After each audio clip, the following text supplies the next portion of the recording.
What up, movers?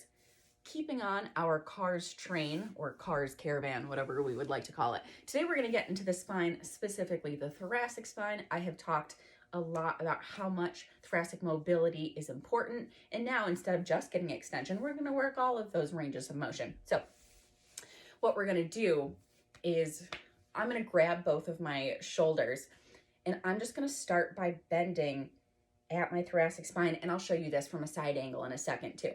So I'm just gonna bend, keeping my core nice and tight to make sure that my low back is getting as least motion as possible. I'm just gonna bend in my thoracic spine, go forwards as much as I can. If this feels like an awesome stretch and you wanna hang out, that's okay. And then I'm just gonna start rotating only in that thoracic spine.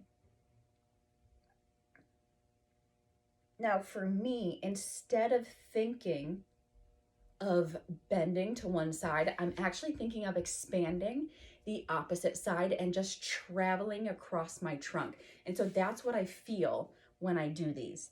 So I'm expanding in my back, and now I'm expanding in my back left rib cage, and now just in my left rib cage, right? And especially because I can get more. If I just think of collapsing to the side, that's easy. But if I think of expanding to my left, well, that's a different sensation.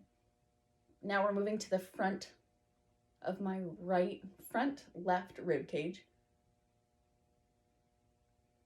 Moving closer to my sternum. Now I'm opening up my sternum in the front of my chest. Moving over to my right rib cage on the front. Expanding my right side rib cage.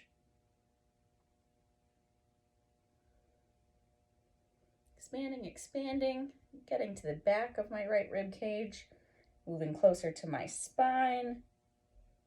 There we go. And then you can reverse that.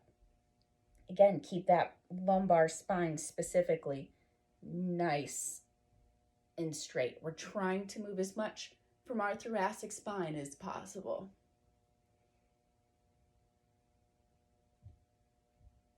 Right? And so thinking about where we're feeling that expansion, for me, is an easier way to make sure that I'm getting that full range of motion in my thoracic spine, in my rib cage, because my rib cage loves to feel tacked down and like my ribs are just super sticky. So if you are one of those people and you share that with me and you want to go and do some thoracic CARs, I feel pretty good. So give it a try. I hope it helps.